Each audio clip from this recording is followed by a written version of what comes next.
I'm Jill. I'm Tana's mom. And Tana, this is Tana. Tana, how old are you? She's 17. She came home as a baby when she was 4 months old for the very first time from the hospital. So she was in the NICU up until that point. Well, a couple things that had to take place in order to get home. We had to pick our home care agency that provided us with durable medical equipment, all of her ventilator and respiratory equipment. And so we had to choose that agency, and we chose Pediatric Home Service. And then we also had to choose a nursing agency to provide 24/7 nursing care at the time when she came home. When a patient is still in the hospital and referred to PHS, PHS receives some orders from the physician and a history and physical that we go through as clinicians to make sure that we are providing the child with the correct equipment and supplies. We initially met at the hospital. They started talking about the different things that we would be looking at as far as her meeting her needs, which was a ventilator and suction equipment and all the durable medical supplies that we would need, and then ongoing equipment that we would need throughout the course of her life as long as she had the trach and the medical needs. And then once we did that, they came to the hospital and set up and did the initial visit with us there.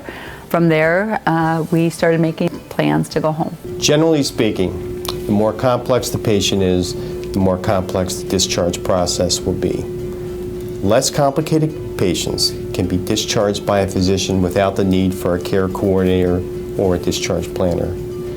Children with medical complexities and with multiple medical interventions to help them in the home often will have their discharge facilitated by a hospital care coordinator or hospital discharge planner. Working with the discharging doctor, these individuals will place appropriate orders through to Pediatric Home Service for things such as skilled nursing visits, home care nursing, medications, medical devices such as ventilators, pulse oximeters, feeding pumps, and even for formula for the children. One of the big feelings is, who do I pick and how do I pick them and how do I know that they're going to be a good company and a good nursing agency, and how do I know that they're going to be competent to teach me what I need to know and also to be able to help me care for her and teach me how to care for her.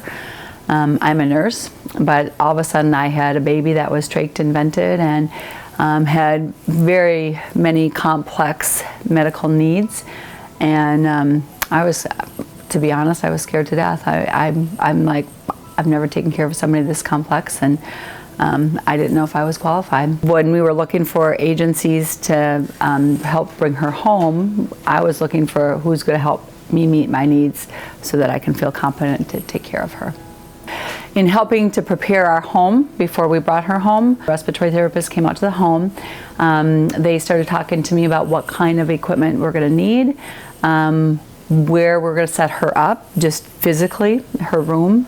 So we chose the best room for her that was close to our room, but that also could give us a little privacy because we were also going to have nursing in the home.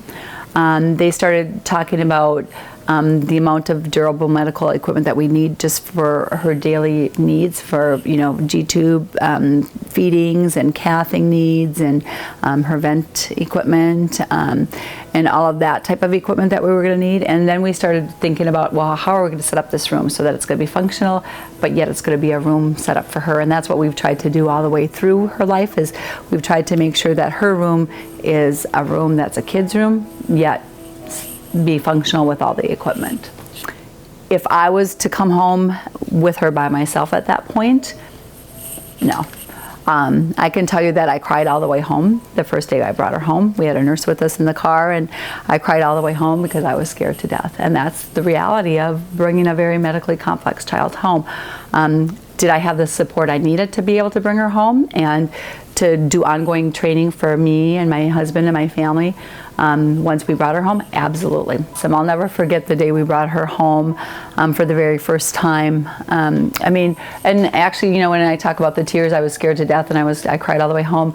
They were a combination of tears of fear and tears of joy because we were actually getting to bring her home.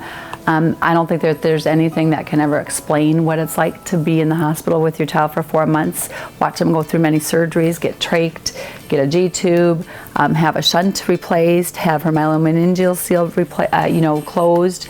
I mean, before we even went home at the age of 2 months, she'd had many surgeries.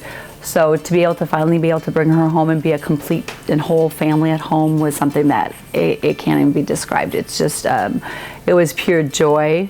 And the minute we walked through the door and we got her settled, we were a family at home. To live a daily life that we like to live, I mean, we are on the go family. We like to get outside. We like to go to the mountains. We like to go to the beach. We like to go everything. We like to just live a normal life, even with Tana just going to school back and forth. And because of the equipment that's provided, the durable medical and the training, she can live a normal life.